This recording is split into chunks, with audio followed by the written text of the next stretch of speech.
We are back with more collecting fun and tips, and we're going to go through some more boxes of things that I've set aside. As I buy $25 boxes of pennies or the $100 boxes of nickels, they make great boxes to hold stuff in, make them manageable for shipping and moving and all the different things that we do. And so you'll see a lot of them as I go through things here. Because that's how I like to transport them. They come with the coins; they're free of charge, and that's a great way to do some business with your collecting. So here, already, this looks like a 1950D that I would have found in circulation of the nickels. This is the one, I believe, that I talked about in other videos. So 1950 Denver. It's the key date, the lowest mintage of all circulation strike nickels. Yep, this is the one. So 1950.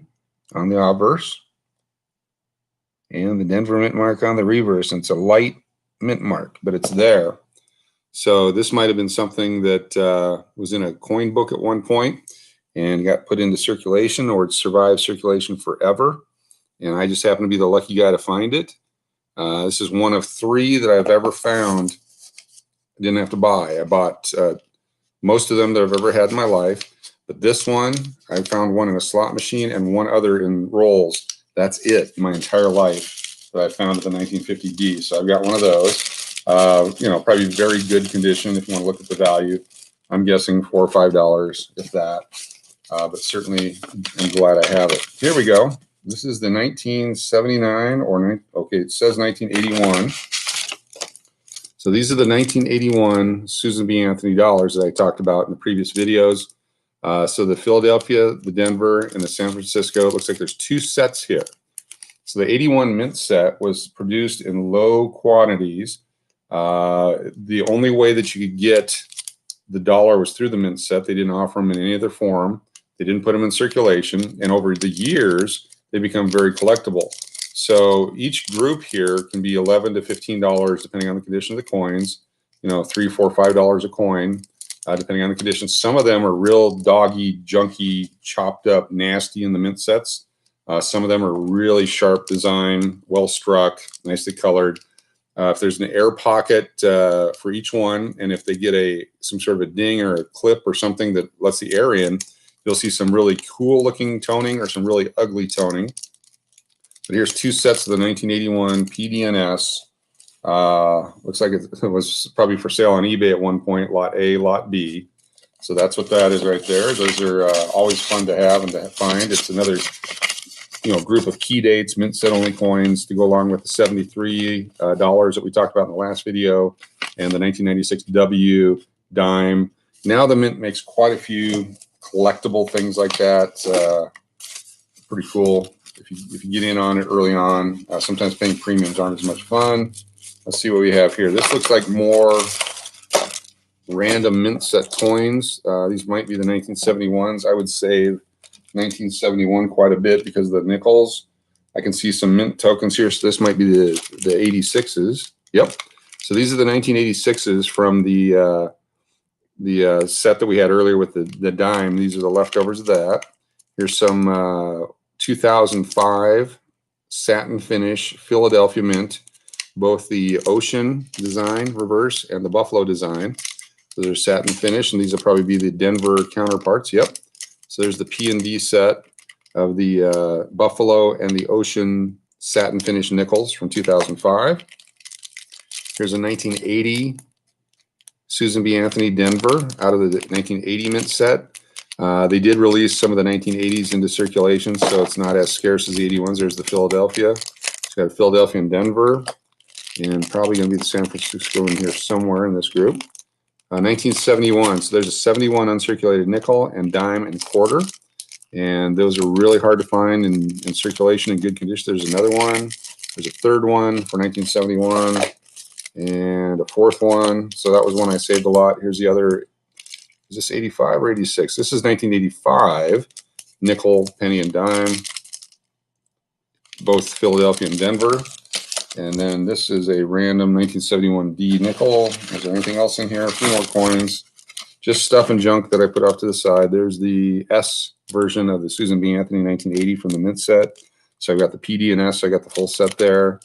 and some more 1971s. Here's a real nice proof-like obverse with a nice shiny finish, 1971 nickel, and some more stuff and some random nickels here. What do we have? We have a 1976D, 1994P, and 1987P.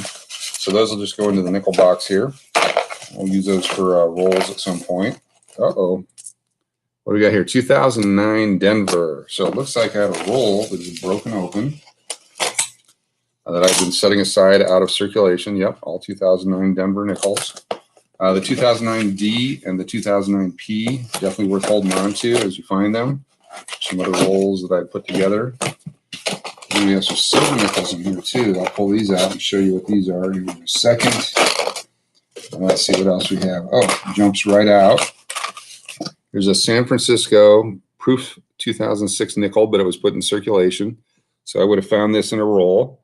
You can see the mirror finishes, but it's all scratched up. Called an impaired proof. It's got the frosty building and the dude on the front. For those of you who don't know who the dude is, that's Thomas Jefferson. Here's what a silver war nickel looks like when it comes out of a roll. This one has an S mint mark on the top of the Monticello building, Monticello, depending on how you pronounce it. And on the front here, it's a 1943. So 1943S silver American nickel from the war years, part of the war nickel set. There's 11 coins in the set.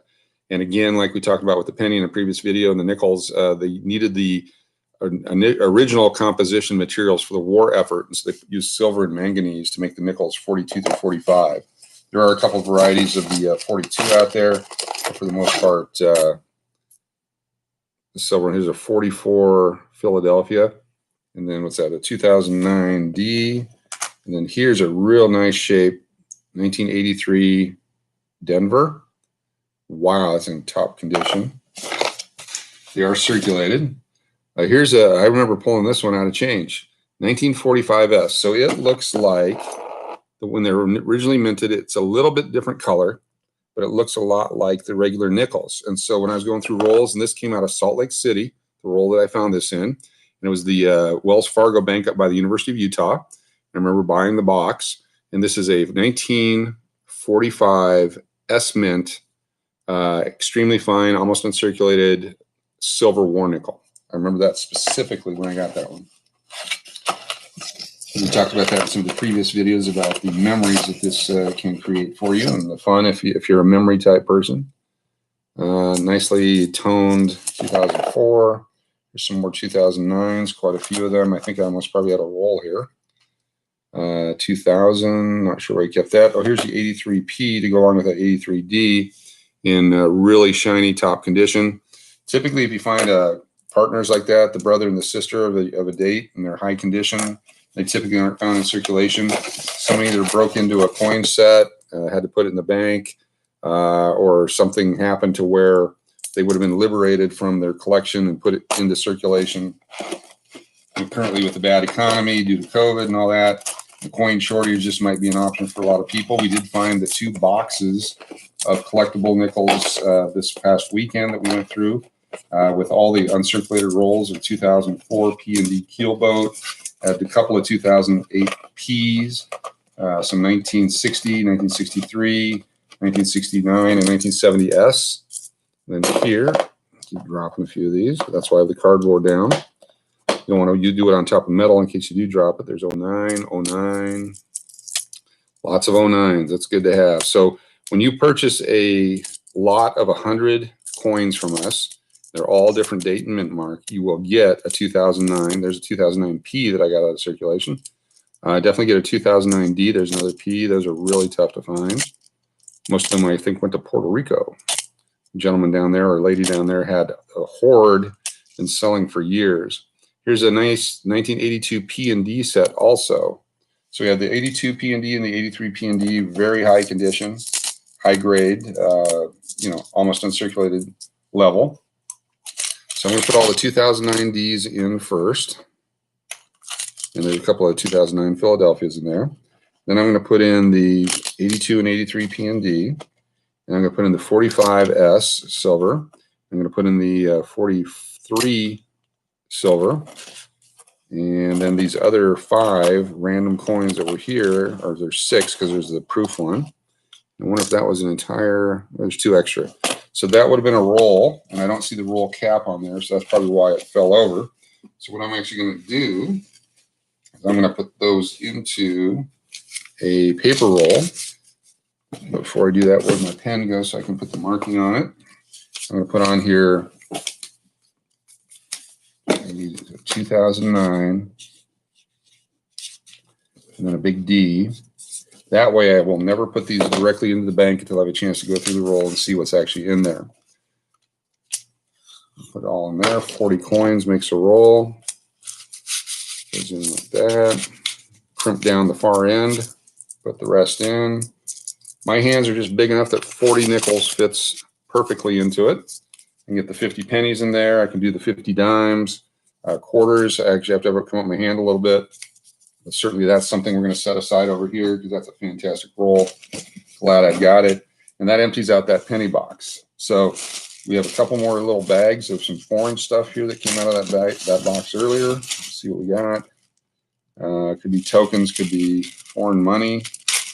In my life, I've traveled to a few foreign countries. I've been to Canada, Mexico, Haiti, China, Korea. Some people say Alaska is foreign.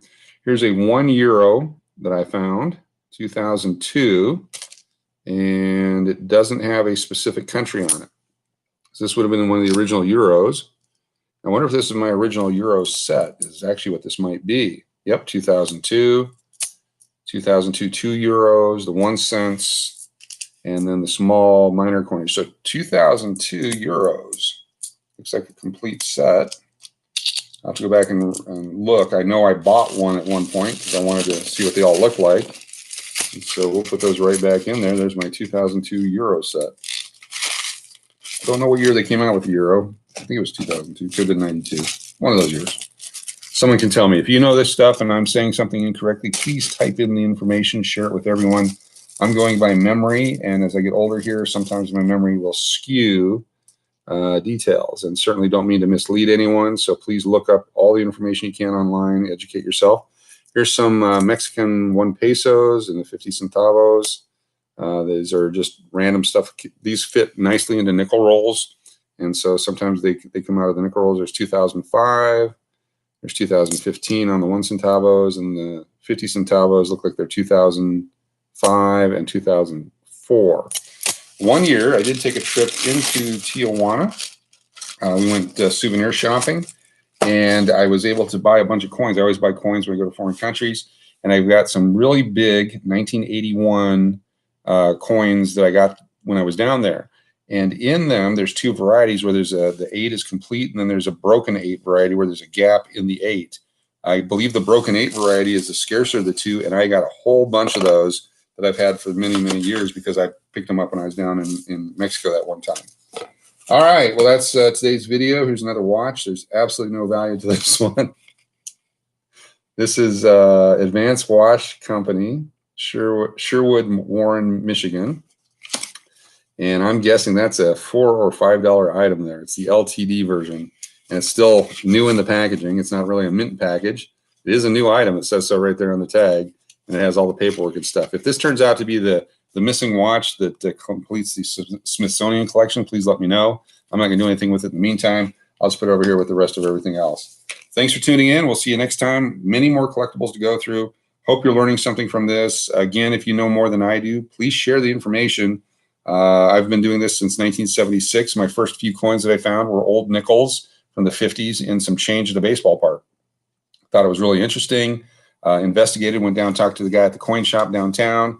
They started giving me some information, training me, giving me plenty of time and patience for all the same simple questions that everybody asks when they first start out, and really gave me a great education and set me forward on my career and path when it comes to numismatics or other collectibles. So thanks to the gentleman up there at Alaska Rare Coins for that.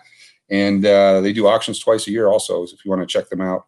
Lots of great collectibles up there, including ivory, scrimshaw ivory from the native Alaskans, gold items, collectible items, jade items, paper monies, a lot of Alaskana stuff, and other collectibles as well. It's not an advertisement for them. I just really appreciate what they did for me and just thought I'd throw it out there and let you know about them. Anyway, that's it for this one. We'll see you next time. Steve from Alaska here, down in Arizona, where it's a lot warmer, and sharing off the collectible items. Thanks for tuning in. Be sure to subscribe.